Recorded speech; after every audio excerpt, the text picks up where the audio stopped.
If the coalition fields Obi, the North will have to choose between Obi of Southeast or Tinubu of Southwest.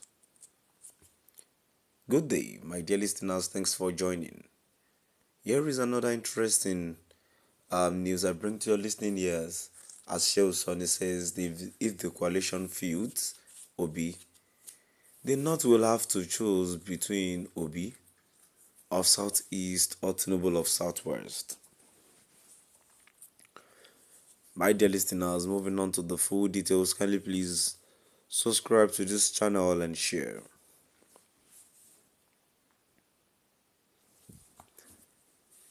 Former federal lawmaker Shehu Sani has warned that the opposition's choice of a presidential candidate in 2027 could significantly impact their chances of victory, particularly if they select Peter Obi from the southeast.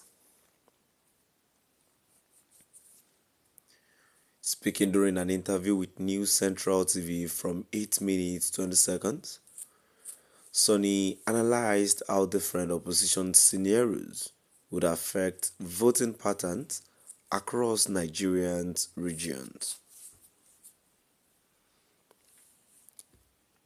The former senator explained that fielding former Vice President Atiku Abubakar could backfire for the opposition due to concerns about poor rotation. If the opposition fields someone like His Excellency Atiku Abubakar as the flag bearer, there is a tendency for the southern part of Nigeria to come together and see that as an attempt to deny the South the opportunity to take over and rule for over 8 years, and that may not be good for the opposition, Sani stated.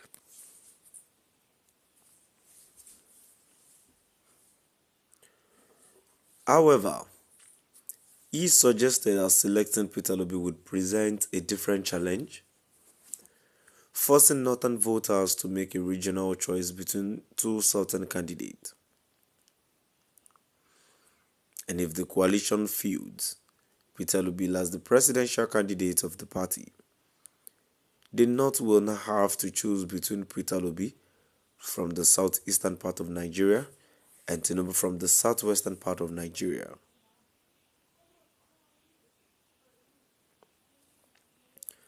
And I don't think there would be much trouble in terms of people voting for the ruling party, he explained.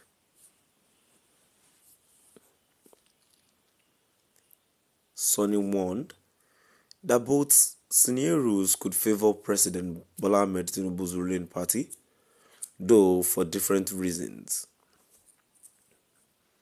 He noted that an Atiku candidacy would raise power rotation concerns, while an Obi candidacy could trigger regional sentiment in the north.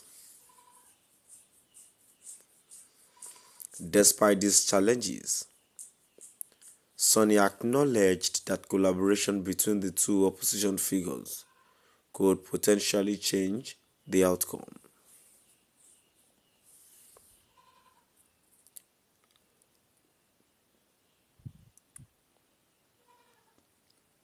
The former lawmaker also predicted that if the opposition coalition decides to hold primary elections, Atiku would likely to emerge victorious due to his established network across the country.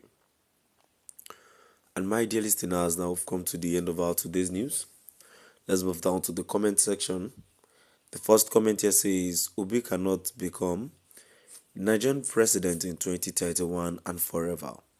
Wait patiently till after the election in 2031.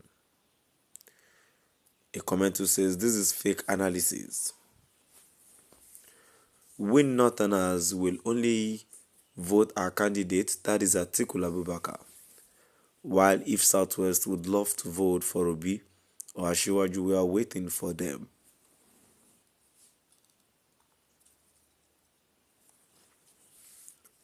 A comment here says, I can assure you that 90% will prefer Yoruba. Tinubu, who is bound to spend only 4 years more to an Igbo, Obi, whose proposition of 4 years is a mere promise.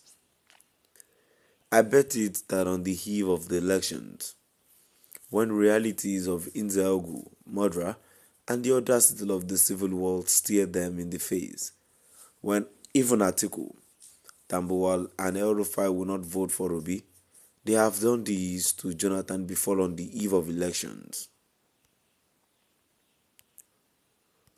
A comment here says, your analysis has shown clearly your inclination to the ruling party, APC. Tinubu has done nothing for the North to justify their voting for him in 2027. He lost in 2023 when he was not tested and will lose again in 2027 if there is free and fair election. And the last comment here says, a new life for gentle Yahoo, may he live long to face the consequences of his actions and inactions and also bear the pains that follows. Is a self-confessed murderer.